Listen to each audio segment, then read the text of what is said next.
Tout de suite, après que Jésus est appelé au ministère public,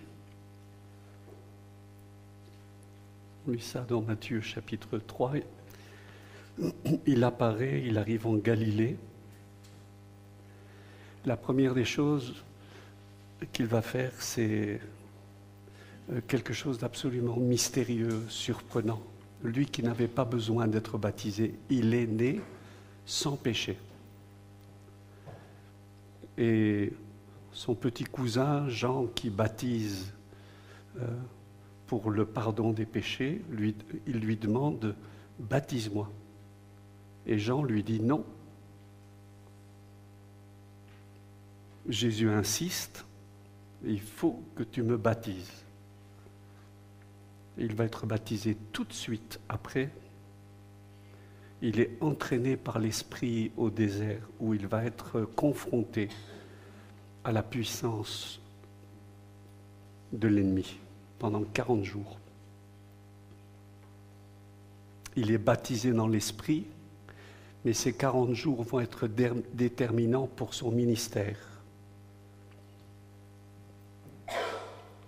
La puissance, on ne la reçoit pas comme ça. Et après la confrontation avec l'ennemi, il va revenir avec la puissance du Saint-Esprit. Et il va former ses disciples. C'est ce qu'on voit en Matthieu chapitre 5.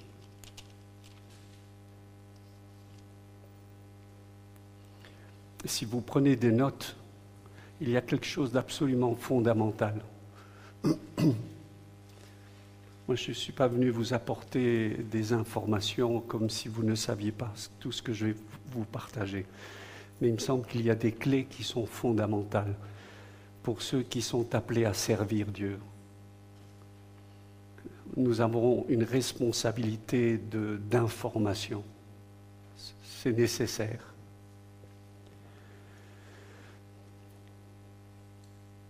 Mais restons humbles. L'information ne transforme pas. Beaucoup d'enseignements ne transforment pas. Si les pierres qui sont ici étaient transformées par les milliers d'enseignements qu'ils ont entendus, on aurait des pierres cardinales. Elles seraient sanctifiées. L'information que les disciples reçoivent ne les transforme pas. Alors notez 3 mots, ce n'est pas compliqué. Information, 1, je passe à 3. Transformation. Pour arriver à la transformation, écoutez bien, il y a un 2 qui est fondamental, c'est la formation.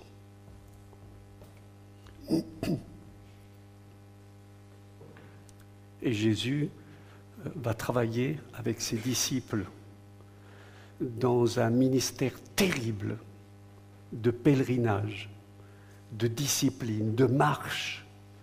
Ils vont parcourir des milliers de kilomètres. Quelquefois, ils sont accueillis, d'autres fois, ils ne sont pas accueillis. Mais ils marchent en obéissance. Des fois, ils peuvent manger, d'autres fois, ils ne peuvent pas manger. À tel point qu'ils ont tellement faim qu'en marchant, ils vont récupérer des épis de blé pour manger le blé cru. Parce que c'était des hommes. Et les hommes ont faim. C'était toute une équipe. Ils n'ont pas exercé la guérison et la délivrance tout de suite, pas du tout. Ils ont regardé Jésus. On a besoin de modèles. C'est absolument fondamental. Il y a des chrétiens hors sol qui croient que s'ils se branchent en Bluetooth avec Dieu, l'information, ils la reçoivent. Mon œil. Moi, j'ai vu un jeune avec une guitare électrique devant la télévision, devant MTV, et il faisait comme ça. Il apprenait que dalle, parce qu'il croyait que l'information allait le transformer. On apprend à être musicien par une formation répétée, dure, difficile. Et plus c'est dur, plus on monte de niveau. C'est pour ça que quand le Seigneur nous dit « monte plus haut », c'est que ça va être exigeant le chemin. Et donc, en tant qu'enfant de Dieu, en tant que disciple du Seigneur, nous sommes au bénéfice de l'enseignement sur la délivrance. Ce que nous entendons depuis plusieurs jours. Je vous présente mon pasteur, il est là. Il s'appelle Jean-Marc Bigler. J'ai eu plusieurs pasteurs dans ma vie. J'en ai enterré 2. Le deuxième a laissé des notes pour dire ce que je devais prêcher.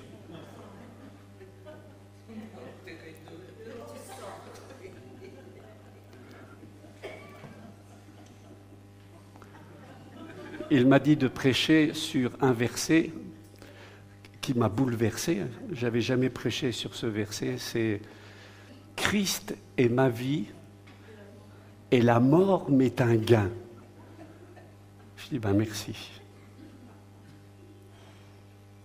Je vous dis cela, c'est pas du tout que j'ai envie d'enterrer Jean-Marc. Normalement, il tiendra jusque 120 ans, comme tous les hommes de la parole.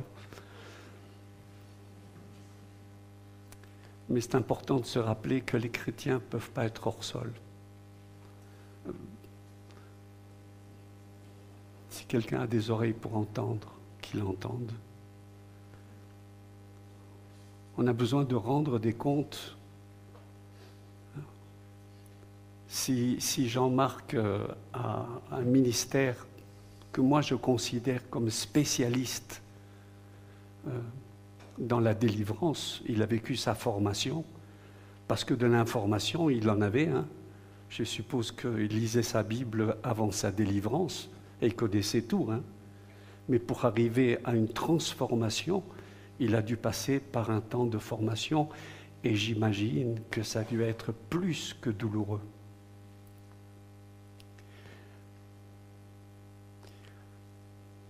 Donc évidemment, il a beaucoup plus d'expérience que moi. Mais j'ai eu le privilège de le rencontrer par des circonstances. Et Dieu nous conduit souvent, ce sont par des circonstances, des invitations, les hasards de la vie, avec un grand D. Dieu nous conduit très souvent aussi par des relations. C'est pour ça qu'on doit veiller à avoir de bonnes relations. Il y a toujours des livres excitants, enthousiasmants qui nous parlent « Et Dieu me conduit par la voix d'un ange et d'une parole prophétique, etc. » Ça arrive.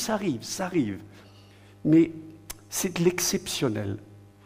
C'est du 0,2%. Le reste, Dieu nous guide par les circonstances.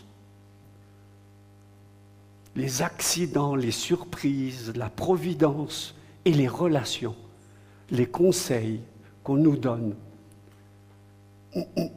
qui fait qu'un jour, j'ai eu le privilège de rencontrer Jean-Marc et son ministère nous a aidés à tirer une épine de notre pied spirituel dans l'église où nous étions du côté de Metz, dans cette région de France. Et puis les hasards de la vie ont permis qu'on se rencontre de nouveau. Nous avons été invités ensemble comme orateurs dans une grande église en France. Lui, invité à parler dans un petit atelier. Moi, un des orateurs principaux. Quel manque de discernement. Moi, j'aurais dû être dans l'atelier. Et lui, il aurait dû être orateur. Mais ainsi sont les choses de la vie. Et on était dans le même hôtel. Quel discernement. On nous a mis dans un hôtel de passe. Vous savez, un hôtel de passe où on passe. Et ce matin-là, il y avait Jean-Marc et Edmé dans leur petite table. Moi, hyper timide. J'étais tellement gêné, mais j'avais vraiment envie de parler avec eux et je me suis permis, vous imaginez Jean-Marc et Edmé dans un hôtel de passe. Edmé déjà qui transpire la sainteté, etc. dans un endroit, vous savez, où il y a les lumières qui font. Et où le soir, les murs font. C'était épique. Et donc je m'assieds, je dis bonjour, je peux m'asseoir. Bienvenue, je me suis assis. Et alors on parle un tout petit peu. Et je dis est-ce que vous viendrez, à cette époque je l'ai vous voyez, est-ce que vous viendrez dans notre église? Mais bien sûr. Je dis mais t'as pas prié. Elle dit pourquoi faire? Et c'est comme ça qu'on a fait la connaissance et puis une amitié s'est liée et puis il y a des choses tellement extraordinaires. Alors, quand on aborde le thème de la délivrance, évidemment, et il faut savoir que moi j'étais un païen, mais un gentil païen. J'étais ce qu'on appelle un hippie propre. Est-ce que j'ai fait des bêtises? Oui. Mais mes parents, qui étaient aussi païens, m'ont transmis des valeurs et un respect qui m'a permis, qui m'a gardé tout au long de ma jeunesse jusqu'au jour où j'ai rencontré le Seigneur. Est-ce que j'ai péché? Oui, j'ai péché. Pas trop, mais j'ai péché quand même.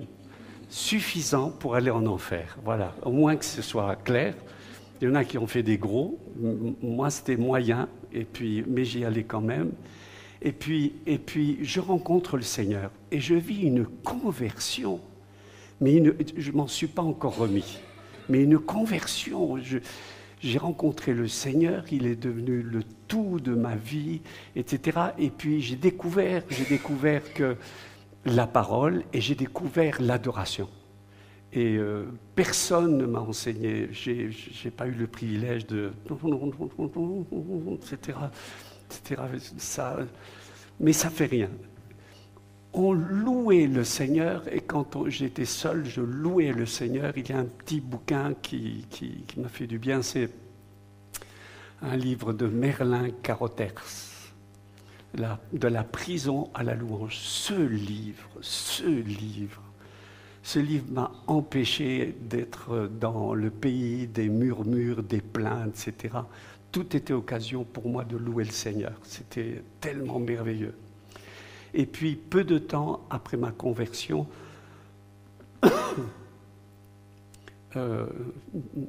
comme j'ai eu un accident de voiture assez grave, on m'a envoyé dans une maison de convalescence. Et pour la première fois, j'ai été confronté à la puissance des ténèbres. Je ne savais même pas ce que c'était. Moi, c'était Jésus, Jésus, Jésus. Je lisais Genèse, Jésus. Exode, Jésus. Lévitique, Jésus partout. Et nombre de Deutéronome, Jésus, Jésus. Je voyais Jésus partout. Dans les psaumes, je voyais Jésus. Dans les évangiles, Jésus. Dans le livre des Actes, Jésus. Et j'ai poursuivi avec Paul. Pourquoi? Parce qu'il avait rencontré Jésus. Et l'Apocalypse, c'était le feu d'artifice, Jésus. Donc tout me bouleversait. Je voyais, enfin, je sais que Satan, il existait, mais c'était Jésus. C'est le plus important. J'étais amoureux de Jésus. J'ai envie de rencontrer des personnes qui aimaient Jésus. C'était tout ce qui... J'avais envie de parler de Jésus. Et puis, cette nuit-là, quand j'étais dans ce centre de convalescence, cette nuit-là, je passais des heures payées par l'État à vivre un mois, à vivre de Jésus. Jésus, Jésus, Jésus. Cette nuit-là, je vais au lit. Je m'endors et au milieu de la nuit, je me réveille avec une présence qui écrasait ma poitrine, mais ça m'a foutu la trouille. Mais je me suis dit, mais c'est quoi ce machin? Enfin, je ne l'ai pas dit avec la voix, j'étais paralysé.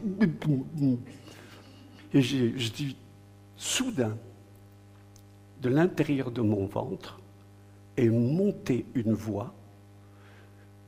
Elle est passée par-dessus la tête, à l'intérieur. Ça n'a pas utilisé ma bouche et c'est sorti. Ça dit Jésus. Ça a dégagé. Je me suis dit, qu'est-ce que c'est? Je ne me suis même pas posé la question. Je me suis dit, qu'est-ce que c'est merveilleux que d'être avec Jésus. Voilà. That's all.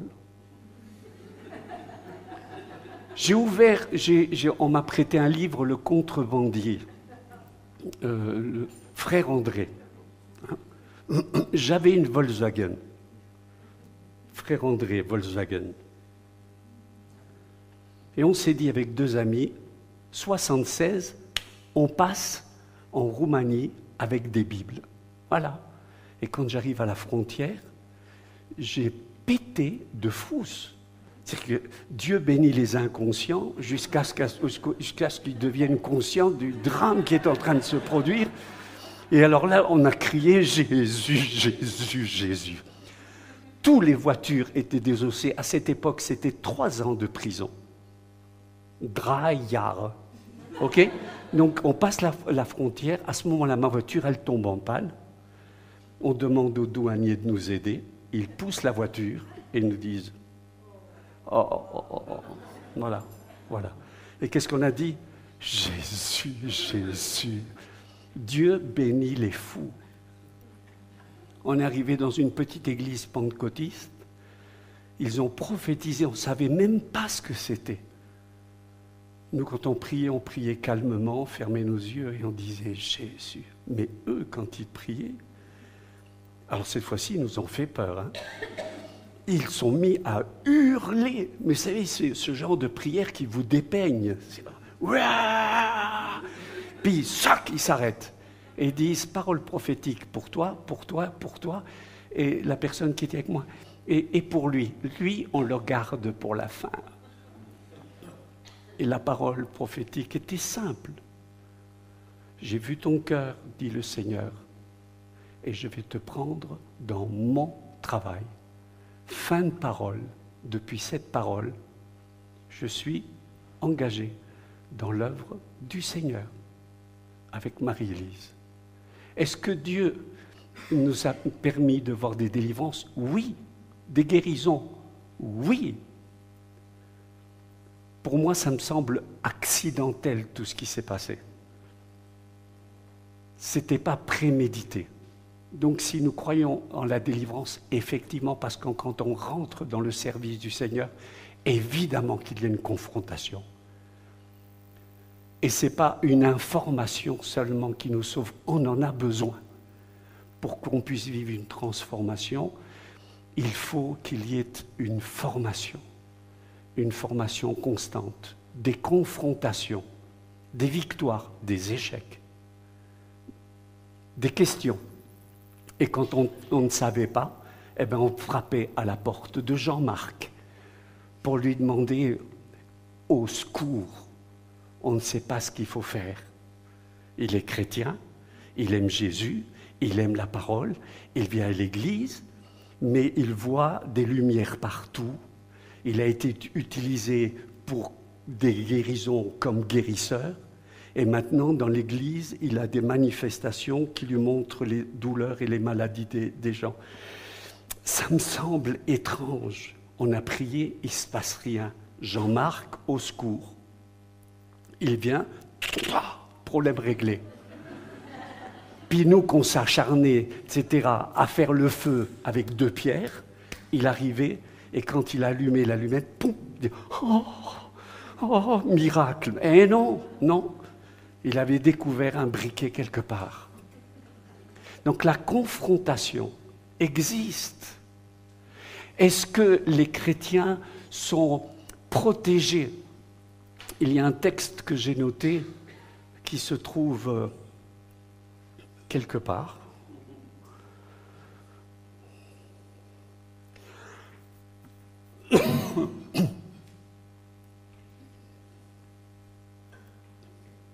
Luc 10, verset 72.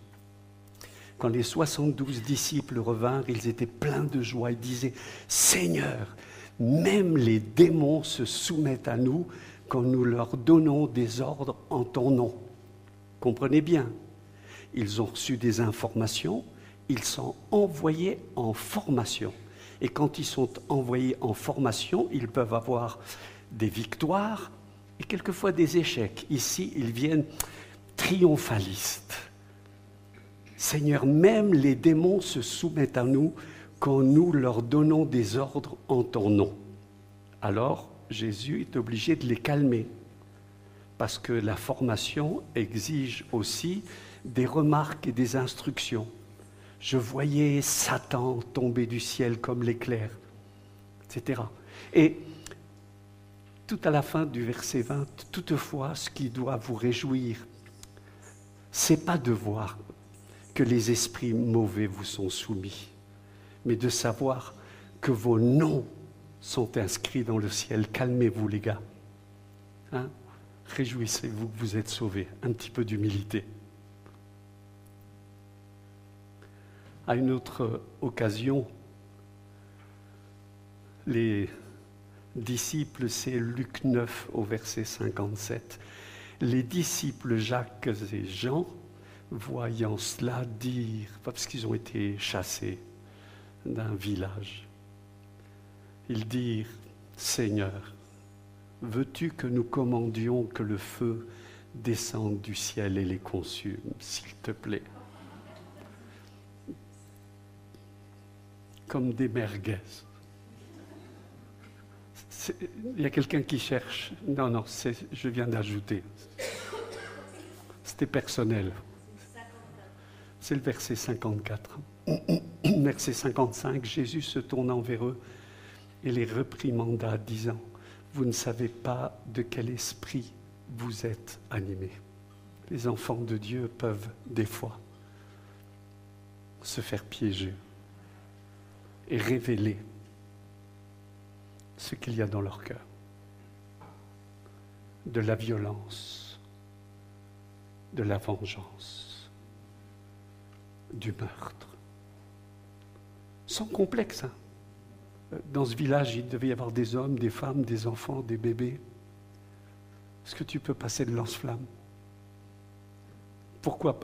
Parce qu'ils connaissent la parole, ils se souviennent de Sodome.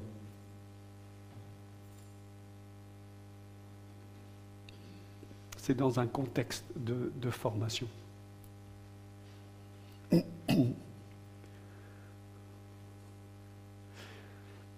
Alors, j'aimerais donner 2-3 exemples. Je pourrais continuer, mais j'aimerais laisser la place un petit peu à Jean-Marc.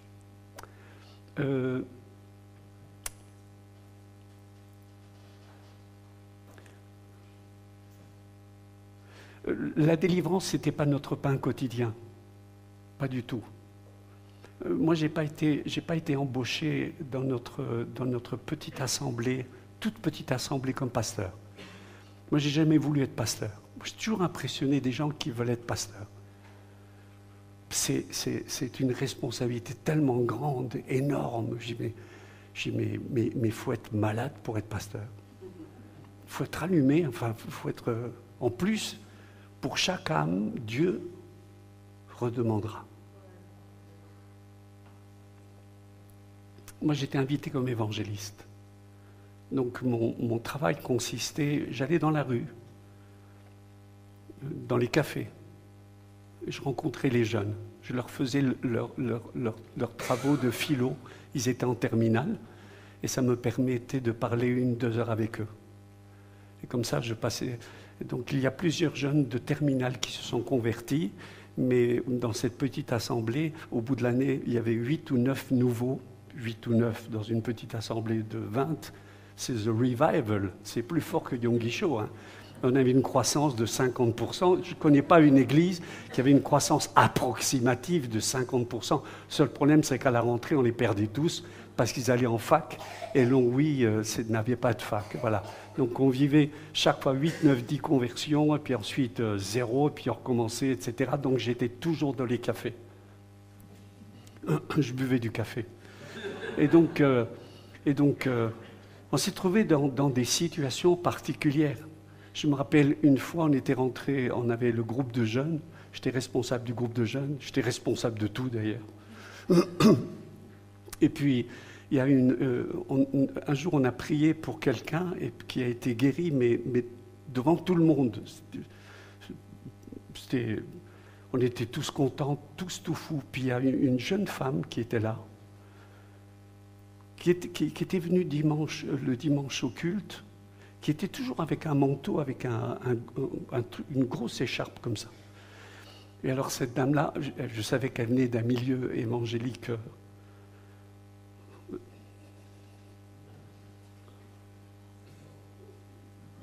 very étroit. Et donc je savais que c'était un milieu où il fallait être très, très sobre. Et elle est venue à la fin de la réunion, elle m'a dit, est-ce que vous pouvez prier pour moi? Je dis oui. Elle me dit, je dis, qu'est-ce que vous avez? Elle me dit, j'ai mal à la tête. Je dis, je vais prier pour vous. J'ai prié à l'évangélique. Seigneur, bénis la sœur. Amen. J'ai dit, ça va? Elle me dit, non, ça ne va pas du tout. J'ai dit, vous permettez que je prie une deuxième fois? J'ai dit, elle me dit oui.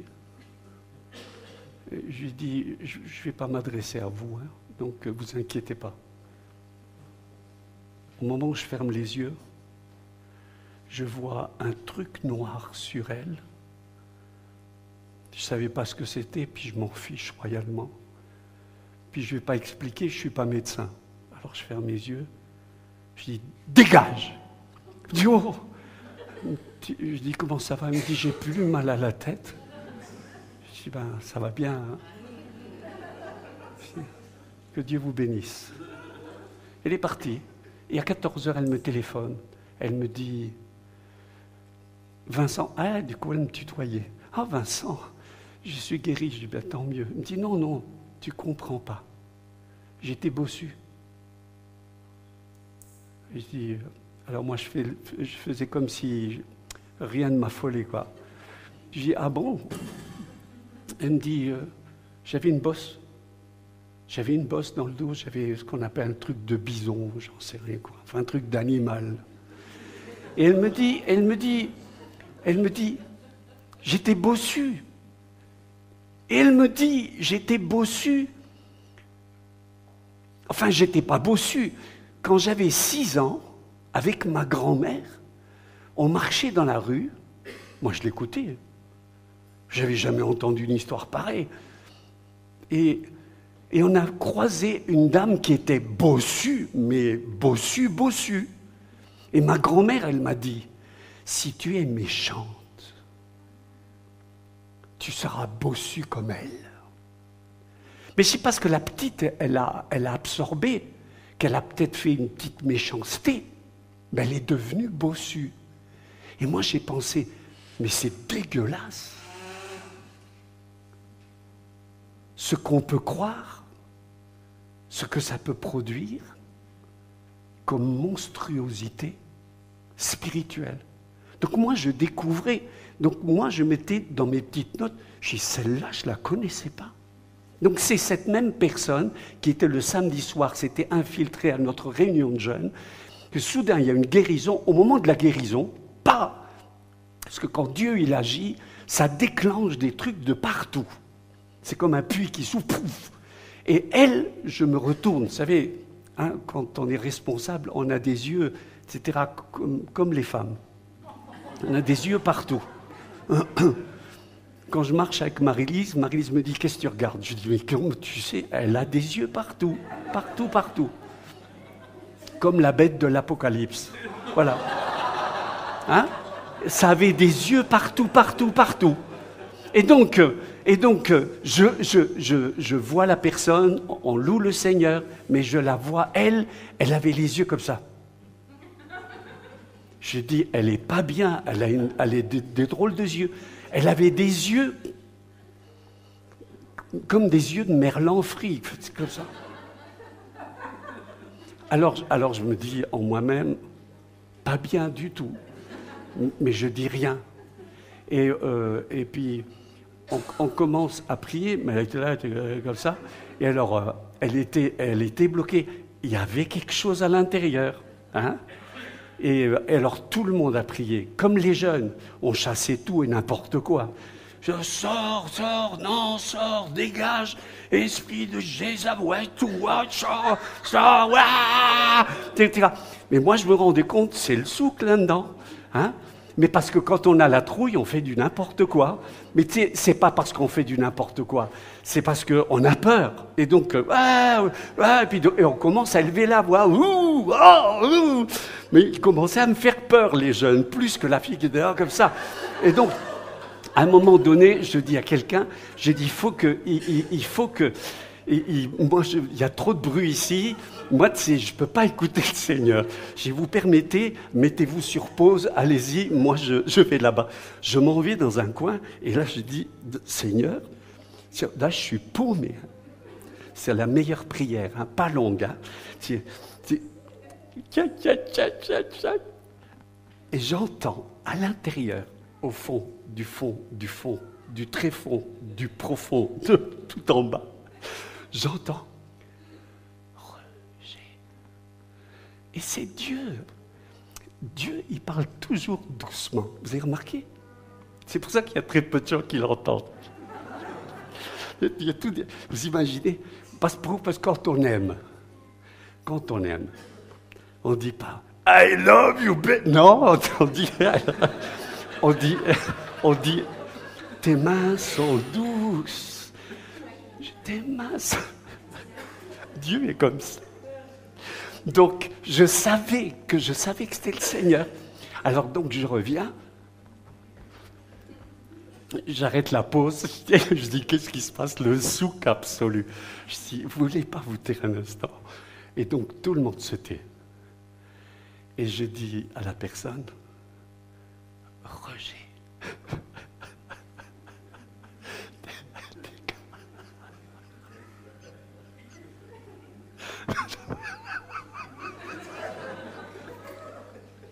Et that's all, c'est tout. Et du coup là...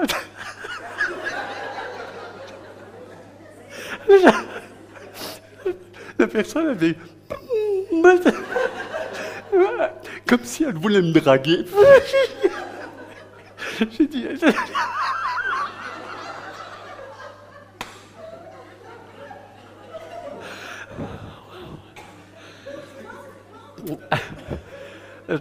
C'est la première fois que ça nous arrivait, mais on ne savait pas ce que c'était. Et alors j'ai dit, tu dégages. Et la personne, elle fait comme ça. Elle fait... Et elle revient. Alors, je lui dis, comment ça va? Oh, oh. Et je lui dis, ça va, à moi, tu n'as pas besoin de thé. Et j'ai dit à une sœur, tu veux pas là? Et alors, ils s'embrassaient, mais je voyais sa tête. Elle avait changé, la fille. Et en la ramenant à la maison, elle me dit un truc horrible. Elle me dit, jamais ma mère m'a pris dans ses bras. Pire, elle dit, et moi, j'ai jamais pris dans mes bras mes enfants. Je ne savais pas que la puissance de rejet, je crois que le rejet, c'est un machin psycho. Mon pasteur m'a formé pendant 6 ans dans ce domaine. Je ne savais pas que c'était une puissance démoniaque. La fille était transformée. Je dis, mais maintenant, tu dois apprendre à aimer. Je pourrais vous en raconter. Mais quand on aborde le thème de l'occultisme, on a compris que c'était une réalité, que ce n'était pas un machin. La jeune femme était chrétienne depuis des années.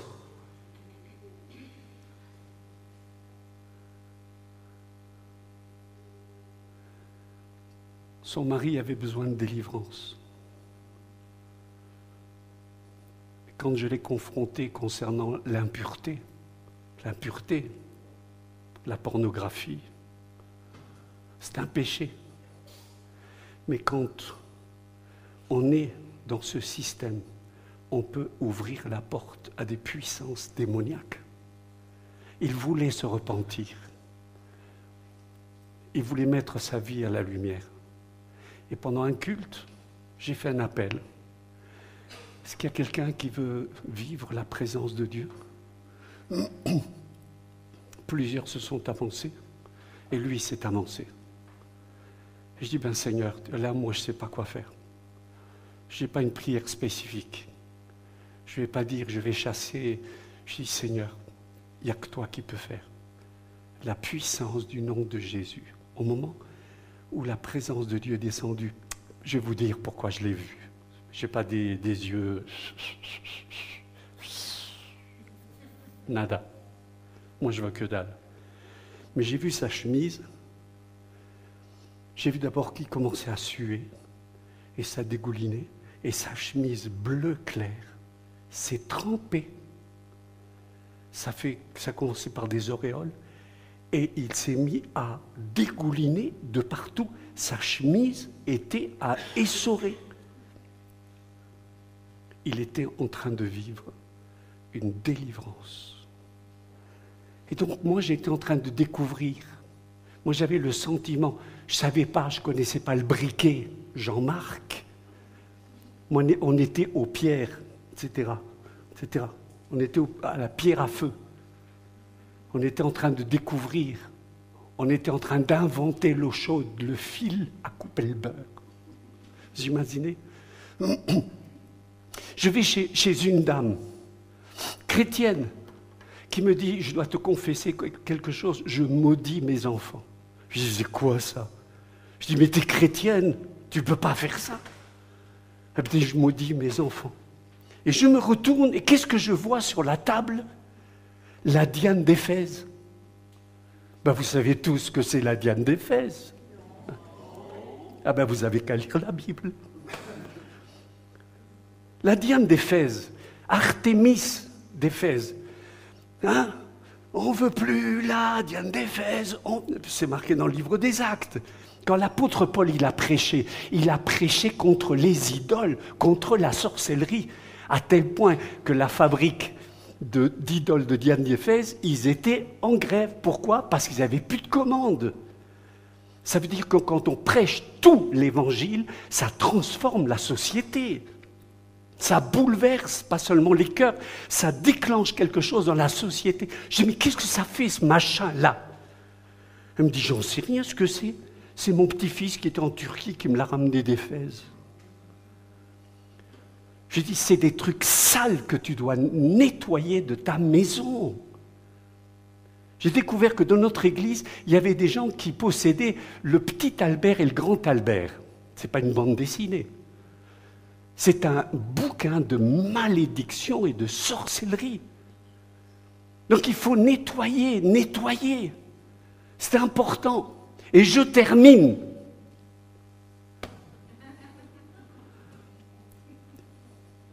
Dans notre église, un jour, puisqu'on priait systématiquement, on était jeunes et on est jeunes encore, très jeunes, élégants et beaux. Mais un jour, chez notre ancien, arrive un couple d'anciens qui savaient qu'on avait prié pour quelques personnes, il s'était passé un petit quelque chose, et ils me disent, tu pourrais prier pour nous? J'ai dit, bien sûr. Et au moment où j'ai prié, je sens cette réserve intérieure. J'ai dit, vous permettez, j'aimerais juste prier un instant de l'autre côté. C'est pas long, je ne vais pas passer. Mais j'ai été téléphoné à Jésus. Alors j'ai dit, allô Jésus, iPhone ciel. Je lui dis, Jésus, quack, ouk et comment. Et comme d'habitude, Jésus est tout doux. Il me dit, hein? Vous aviez qu'à tendre l'oreille. J'entends le mot occultisme. Mais c'est des anciens. C'est des responsables. Donc, j'étais gêné. J'avais pas honte, mais j'étais gêné. J'étais gêné pour eux. Parce que je sais, quand ils parlent, c'est clair. Et je leur dis, puis j'étais gêné parce que mon ancien était là, puis j'avais pas envie de les offenser, de les humilier. C'est pas mon truc. Moi, je suis gentil, moi. Moi, j'aime bien tout le monde. Mais de temps en temps, j'aime bien enfoncer le couteau, comme ça, avec amour.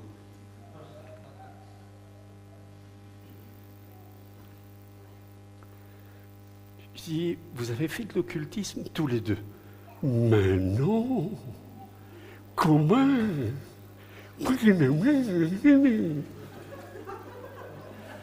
Ils étaient en train de se transformer les deux, hein?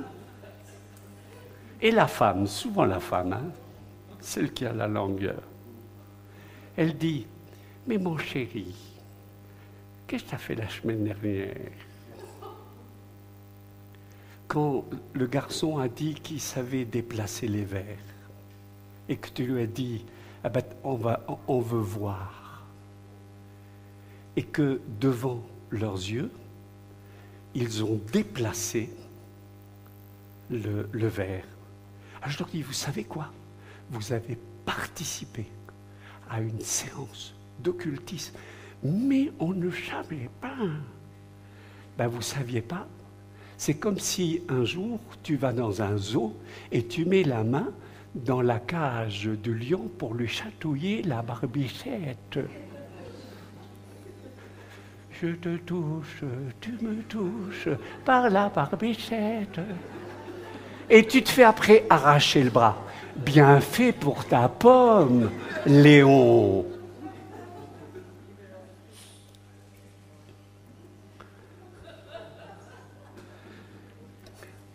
Oui, mais non.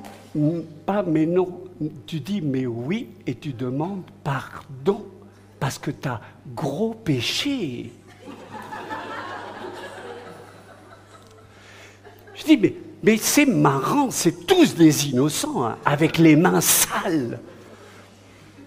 Donc, cette nécessité de confronter, d'enseigner, et il nous a fallu prendre un temps pour dire dans l'Église, il est temps de nettoyer nos maisons. Nos maisons. Fais attention à ce que tu regardes, fais attention à ce qui rentre, fais attention à ce qui rentre. Parce que quand ça rentre, ça rentre. Non, c'était juste pour voir.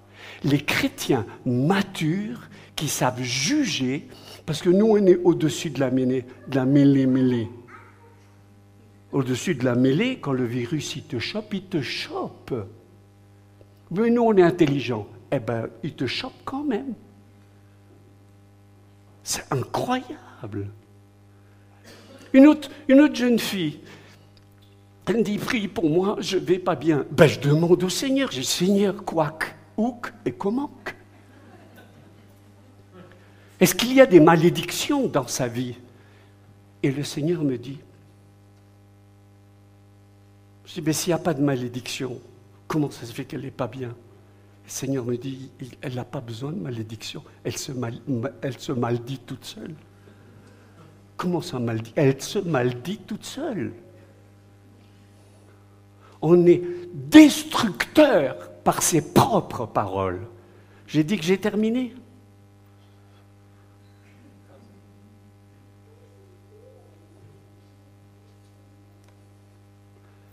Donc, de temps en temps, il faut faire le ménage. Et quand on aborde le thème de l'occultisme, de temps en temps, on a besoin de regarder systématiquement.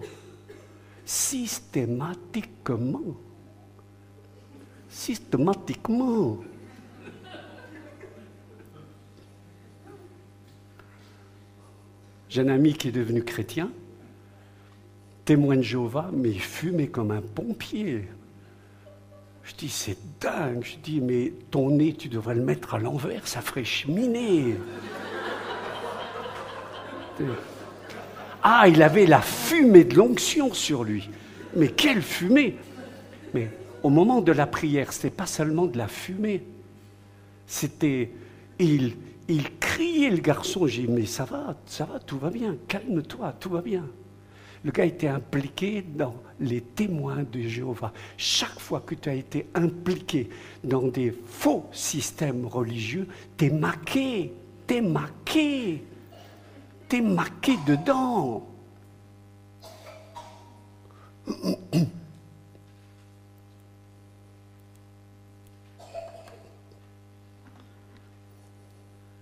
On m'a invité dans une église très importante.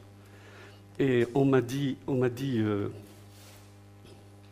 est-ce que tu pourrais nous aborder le thème que tu as sur ton cœur?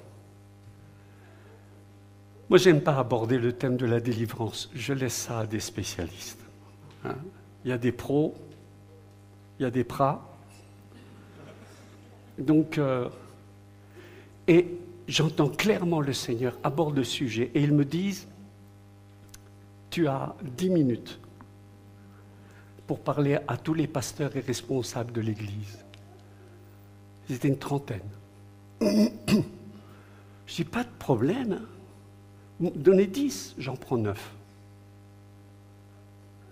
Je dis, s'il y a un domaine dans lequel on peut voir que tu es marqué, c'est dans tes pensées. Dans le livre de l'Apocalypse, il est dit que dans les derniers temps, l'ennemi va marquer sur le front et sur la main, dans les pensées et dans les actions. Alors, dis-moi ce que tu penses, je te dirai quelle est ta source de vie ou de mort. 9 minutes, je me suis arrêté. Ils me disent, le pasteur principal, il me dit, tu pourrais parler encore 10 minutes? Je dis, très bien. Et je dis, dis-moi ce qui te cause à l'intérieur. Et je vais te dire ce qui te guide. Et j'ai pris 10 minutes. Et je me suis arrêté. Il me dit, tu pourrais parler encore 5 minutes? Je leur ai dit, non, c'est fini. 20 minutes, it's enough. Mais si quelques-uns ont des pensées de travers, pendant que je suis en train de parler, qui pensent qu'il pourrait se taire celui-là, eh bien, tu as besoin des personnes qui n'arrêtent pas de penser. Crainte, crainte, crainte, peur, crainte. Ça va mal finir. Je dis, c'est pour toi. It's for you. For you. Et alors, je l'ai joué douce. Hein? Des fois, je suis un peu plus excité que ça. Et alors j'ai dit, ah ben, on va prier maintenant. Voilà. J'ai dit, et toutes les pensées de crainte, soit la première qui a hurlé. Oh, j'aime bien quand ça hurle un coup. Tu sais, ça met au pas tout le monde. Hein. Un cri, tout le monde est... Il dit, est-ce que ça c'est vrai, ce qui se passe? C'est l'épouse du pasteur qui a hurlé. Puis alors après, c'était bon après ça. Après ça, ça criait, ça soufflait, c'était même pas nécessaire d'expliquer, ils étaient tous au diapason. Jean-Marc, qu'est-ce que tu ajouterais? Parce que Jean-Marc, je l'ai invité dans notre église au Mexique. Maintenant, c'est une église importante, qui a plusieurs églises importantes, mais nos pasteurs là-bas disent, il y a eu un avant et un après Jean-Marc.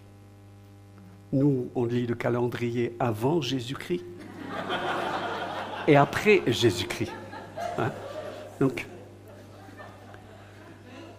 quand j'ai dit que j'allais inviter mein Pastor, hein, le pasteur allemand, le berger allemand, écoutez bien, ils ont jeûné une semaine. C'est que tout le monde veut la délivrance, mais il faut payer le prix. Ils ont jeûné pendant une semaine. Donc, quand il est arrivé, tout le monde était au taquet. Tout le monde était tendu pour... Alors, vous imaginez, 6000 personnes, 3 réunions, plusieurs portes. Quand tu rentrais, tu avais ton sachet plastique. Et chacun avait son sachet. La première fois qu'il était venu, on avait aussi des seaux de 100 litres. Les réunions commençaient à 9 h du matin. À 8 h du matin, il y avait une file de gens devant la porte. Mais c'était sur des centaines de mètres. Et quand il prêchait, c'était chaque fois une prédication différente. Et chaque fois, c'était épique. Et on a vu une différence, parce que l'objectif, une délivrance, ce n'est pas seulement pour qu'on se sente bien. Si on se sent bien, tant mieux. Mais pour moi, ce qui a été déterminant, c'était le texte que Soteria a choisi. C'est libérer pour servir, et pour servir sans crainte. Si on est délivré, maintenant je me sens mieux, maintenant tant mieux. Si tu te sens bien, hein, et que tu retournes à ton ronron, tant mieux. Roupille là où tu es. Mais l'appel de la délivrance, c'est pour le servir, c'est pour être opérationnel, c'est pour qu'après l'information, on vive ce temps de formation pour être transformé. Jean-Marc, concernant l'occultisme, je suppose que tu as aussi d'autres éléments à apporter. Peut-être la première chose que je vais dire, c'est que le mot occultisme, il est piégé. Et c'est Edmé qui m'a mis sur la piste une fois, parce que quand les personnes viennent, je leur demande s'ils ont pratiqué de l'occultisme, et pratiquement tout le monde nous disait non. Parce que dans la pensée de beaucoup, faire de l'occultisme, c'est avoir des pouvoirs. Donc ça veut dire que tu n'es pas consultant, mais c'est plus que ça. Alors, précisément, tous les exemples que tu as donnés, c'est le b.a.-ba. Le fait de prier les morts, un avortement, tout ça, ça ouvre les portes. Donc, si vous voulez, le problème majeur, déjà, il n'y a pas d'enseignement dans l'Église. Donc, si tu n'as pas d'enseignement, tu fais n'importe quoi, à la limite. Si on était averti, si on sait à un endroit précis, demander à M. Salvi qu'il y a un radar, lui, quand même, il passe, et puis après, il a une petite lettre qui lui rappelle qu'il est un peu vite, n'est-ce pas? Où est-il? Là-bas, il se cache, mais bon. Mais c'est vrai, si on sait qu'il y a un radar, mais on se gaffe. Alors, il y a deux royaumes, c'est ça. On ne peut pas se dissocier du fait qu'il y a deux royaumes. Il y a le royaume de Dieu, et puis il y a le royaume des ténèbres qui veut notre peau. Donc l'ennemi va tout essayer pour nous stopper. Donc si vous n'avez pas de problème, c'est la preuve que vous en avez un de majeur, parce que l'ennemi vous laisse tranquille, vous n'êtes pas opérationnel. Mais dès qu'on obéit, comme tu l'as dit, l'ennemi, il va te déchaîner. Donc il y a une chose que je vais dire en premier ou en deuxième, c'est qu'il y a une effervescence, mais très forte, des esprits religieux qui essayent de récupérer ce que le Saint-Esprit fait. Il y a une puissance d'aveuglement, une puissance de manipulation sur certains chrétiens qui manipulent, et puis souvent les pasteurs, les leaders eux-mêmes ne sont même pas capables de voir qu'ils sont manipulés par ces puissances. Alors c'est clair que tout ça, ça conduit à l'incrédulité. Lynn pourrait témoigner, à 9 ans, elle a regardé une émission, qu'est-ce que c'était, pour les enfants en France, et puis il y avait un corps en lévitation. Elle avait 9 ans, elle était harponnée à partir de là. Elle voulait mourir, elle disait, mais tue-moi, je ne veux plus vivre, enfin je veux rapidement aller au but.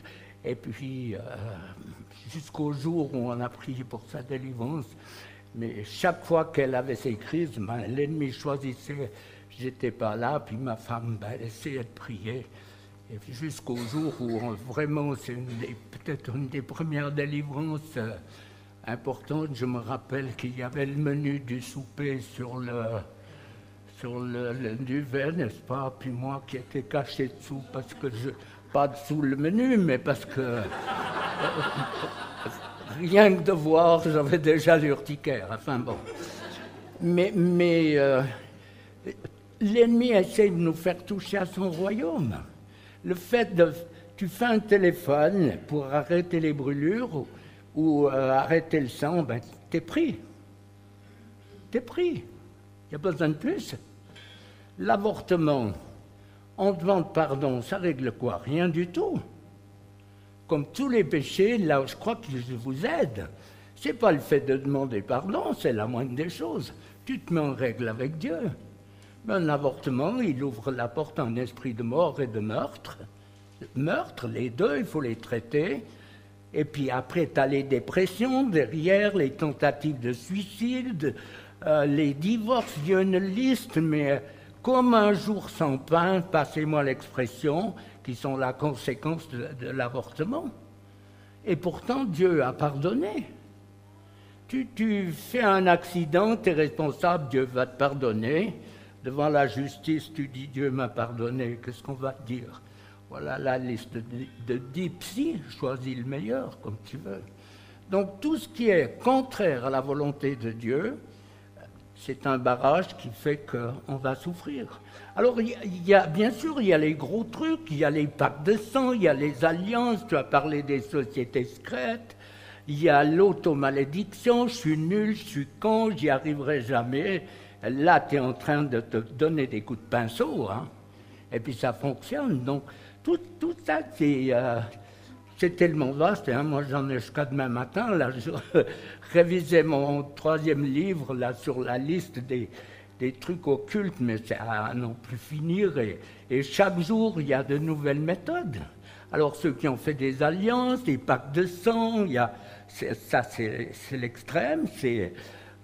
Satan, je te donne ma vie, mais la puissance du sang de Jésus libère de toutes ces choses. Et moi, je pose souvent la question, derrière tes colères, derrière tes angoisses, derrière tes insomnies, il y a qui?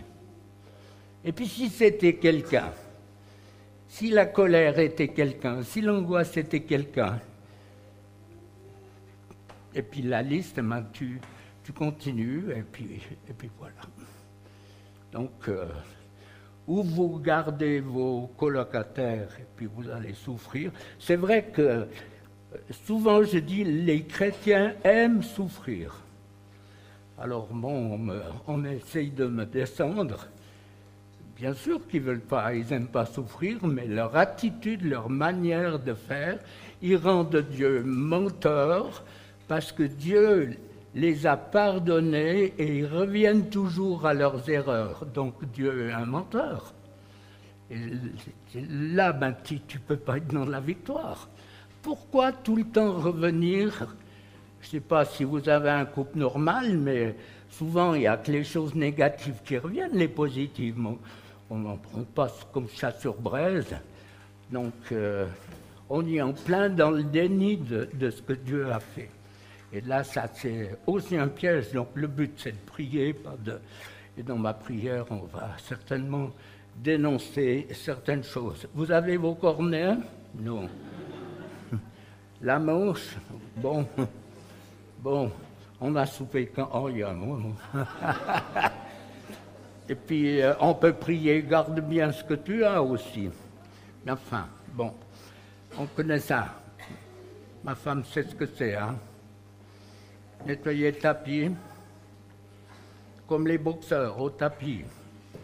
On prie courtement, hein, parce que vous pouvez continuer chez vous. Alors ne voyez pas les mauvais esprits partout et puis tapez juste, parce que c'est comme dit Vincent, si vous êtes comme un essuie-glace.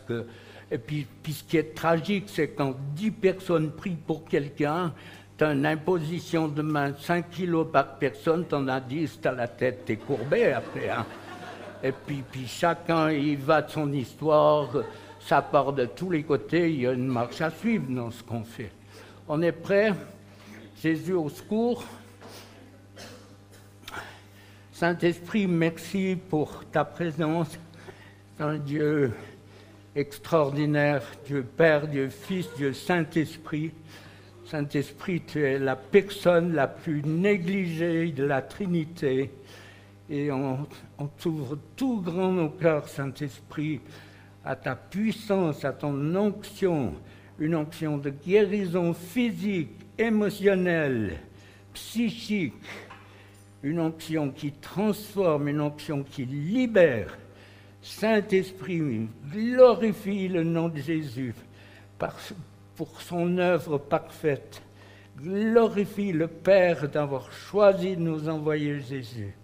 Saint-Esprit, manifeste-toi, que toutes les puissances, alors que je commence à prier, soient ébranlées dans leur méchanceté, leur horreur. Ennemi, on va encore proclamer que la puissance du sang de Jésus, aucun esprit ne peut résister au sang et à la puissance du nom de Jésus. Ennemi, tu as été dépouillé de ton pouvoir.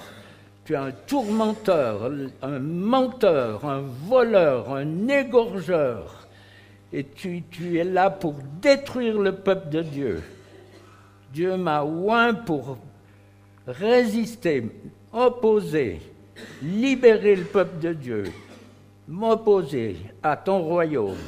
Dans la mesure du possible, restitue ce que tu as volé au peuple de Dieu. Et dans le nom puissant de Jésus, tout esprit qui vous tourmente, sorte maintenant, au nom de Jésus. Partout où vous avez une douleur physique, c'est un esprit qui se manifeste. Ces esprits sortent au nom de Jésus. Tout ce qui est venu par l'occultisme, à tous les niveaux, tout ce qu'on a dénoncé, tout ce qu'on n'a pas dit. Ennemi, tu sais très bien sur lequel je mets le doigt, et tu sors maintenant.